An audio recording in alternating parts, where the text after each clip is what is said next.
the Great Lakes are steeped in my screen in Indigenous history.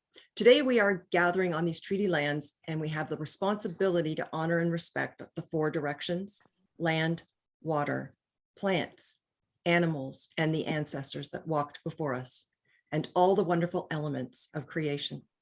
We would like to acknowledge and thank the many peoples of the First Nations for sharing their traditional territory with us.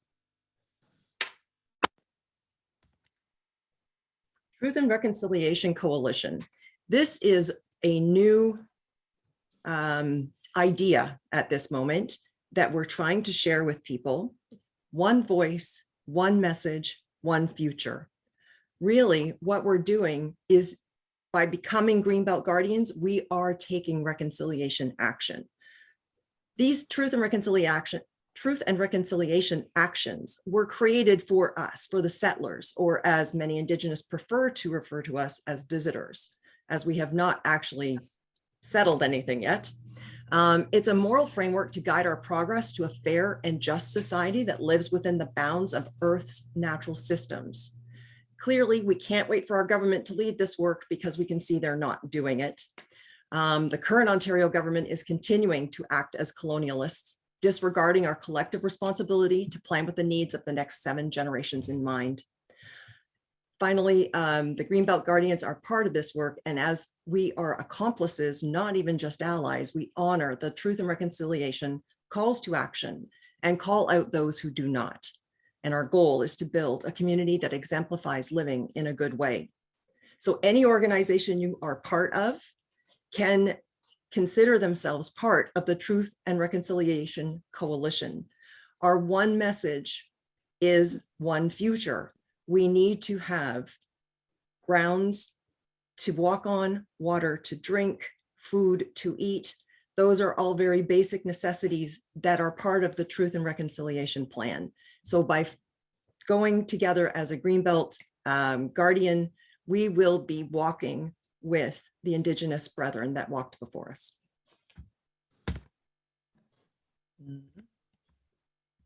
Sorry. I wanted to talk a little bit about people power really quickly. I don't know how many people remember Bug's Life, but I love this little phrase. If you let one ant stand up to us, then they might all stand up to us, and they outnumber us 100 to 1. And that's what we are. We're the ants. Ford and his cronies are the grasshoppers, and they're treating us like we don't matter. Our jobs don't pay for affordable housing. Our education system is starting to fail. Our medical system is starting to fail. And it's time that the ants took control. So, Greenbelt Guardians overview. We're just concerned citizens who actively monitor physical activity on the Greenbelt, as well as activity of other actors who might engage in physical activity, like surveyors, engineers, construction companies. What do Greenbelt Guardians do? We drive or walk the perimeter of an endangered parcel to look for activity. We log our actions because making a record of our actions actually helps us justify them, and that's for later. Actually, I'll talk about that later. Log your actions. That just means take down the date you went, the time you went, and what part of the Greenbelt you were monitoring. Take pictures of the activity whenever possible. Ideally, take pictures of equipment that you see. I understand in one of the parcels, someone saw a drill. So if you see a drill, get out there. If you can take a picture, great. And we'll start sharing that information wide and far so people know what's actually happening. And that is the last step, sharing the information. And we'll talk more as a group about how we can put that together and share that. Just in case you haven't seen this yet, I actually cut this from a CBC presentation. This is where all the Greenbelt parcels are. And so we are hoping to build Greenbelt Guardians in each of these areas. But that's not all we need to look for. The other thing that's happening is Ford has gone ahead and approved and expanded all of our urban boundaries without cause. Or, for example, in Halton, originally we were supposed to be trying to protect 5,000 acres, which we did manage to do. And Ford turned around and added 8,300 acres to our urban boundary after we had democratically approved of not expanding the urban boundary. So we want to watch some of these lands, these white belt lands as they're known. Surveillance techniques. Keep a log or record of your actions. I talked about that. Vary your routine. Don't become predictable. Don't show up at 8 o'clock in the morning every single morning, because eventually we could be stopped. They'll know when we're coming, and that makes things difficult. Get pictures if you can, as I mentioned. Don't trespass or endanger yourself in any way. That's not what we're talking about here. This is strictly surveillance. What is happening on these parcels? Is it happening now? If you can't surveil in person, that's okay. There's lots of things you can do to help us.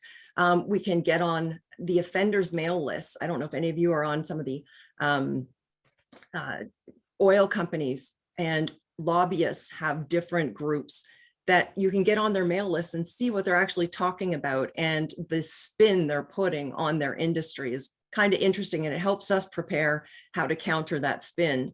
Following offenders, social media accounts, seeing what they're posting, and again, trying to curb the spin. Subscribe to your municipality's planning alerts. This is important because this is going to come down to protecting ourselves within our municipalities. They have to approve all of the plans that are going to move on this land.